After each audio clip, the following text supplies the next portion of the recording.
Hello foodies, welcome back to our channel. ఇవాల్టి special sweet recipe టోస్ట్తో చేసిన double ka meetha. నార్మల్గా బ్రెడ్తో ఈ డబుల్ కా మీఠాని ప్రిపేర్ చేసుకుంటారు, కానీ బ్రెడ్ బదులు ఇలా టోస్ట్తోనైనా డబుల్ కా మీఠాని చేసుకుంటే టేస్ట్ చాలా బాగుంటుంది. తప్పకుండా మీరు ఈ రెసిపీని ట్రై చేయండి. ప్రాసెస్లోకి వెళ్ళిపోదాం.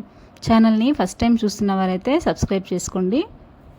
ఈ స్వీట్ని ప్రిపేర్ చేయడానికి ఒక గిన్నెలోకి 1/2 లీటర్ పాలు తీసుకోవాలి.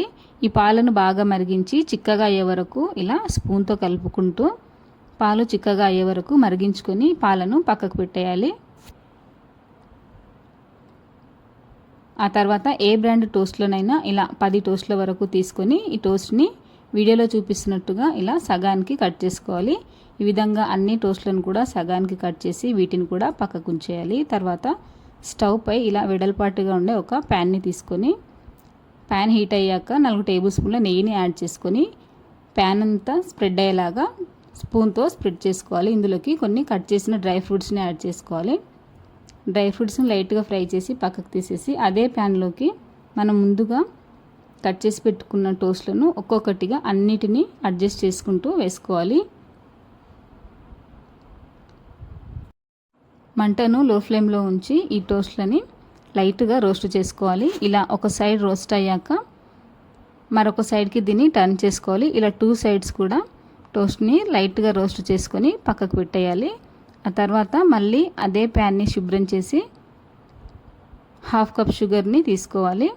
ఇక్కడ 10 టోస్ట్లకి 1/2 కప్ షుగర్ సరిగ్గా సరిపోతుంది. మీరు ఎక్కువ ప్రిపేర్ చేయాలనుకుంటే ఎక్కువ టోస్టులు తీసుకున్నప్పుడు దానికి తగినట్టుగా ఎక్కువ షుగర్ని యాడ్ చేసుకోవాలి.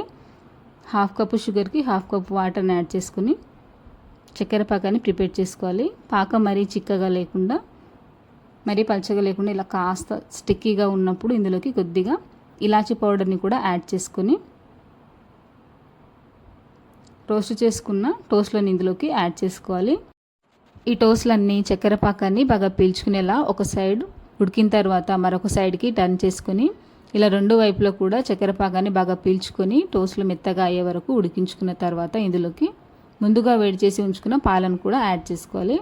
పాలు వేసుకున్న తర్వాత మంటను లో ఫ్లేమ్లో కాకుండా మంటను మీడియం ఫ్లేమ్లో ఉంచి 4 నిమిషాల సేపు ఉడికించుకోవాలి. పాలన్నీ బ్రెడ్లో ఇంకిపోయేలా ఉడికించుకోవాలి. ఉడికించుకున్న తర్వాత ఒక టోస్ట్ ముక్కని 2-3 ముక్కలుగా ఇలా వీడియోలో చూపిస్తున్నట్టు కట్ చేసుకోవాలి. మరీ మెత్తగా లేకుండా కొన్ని స్లైసెస్గా ఉండేటట్టుగా స్వీట్ని కట్ చేసుకొని ఇందులోకి డ్రై ఫ్రూట్స్ని కూడా యాడ్ చేసుకొని 2 నిమిషాల తర్వాత స్టవ్ ఆఫ్ చేసుకుంటే double ka meetha sweet ready. దీన్ని చల్లారిన తర్వాత సర్వ్ చేసుకుంటే టేస్ట్ చాలా బాగుంటుంది. మీరు ఓసారి ఇలా టోస్ట్తో చేసిన డబుల్ కా మీఠా స్వీట్ని ట్రై చేయండి. తప్పకుండా ఇంట్లో అందరికీ నచ్చుతుంది. ఈ రెసిపీ ఎలా ఉందో కామెంట్ చేయండి. మీకు నచ్చితే ఒక లైక్ చేయండి. అలాగే మీ ఫ్రెండ్స్ అండ్ రిలేటివ్స్కి షేర్ చేయండి. Thank you for watching.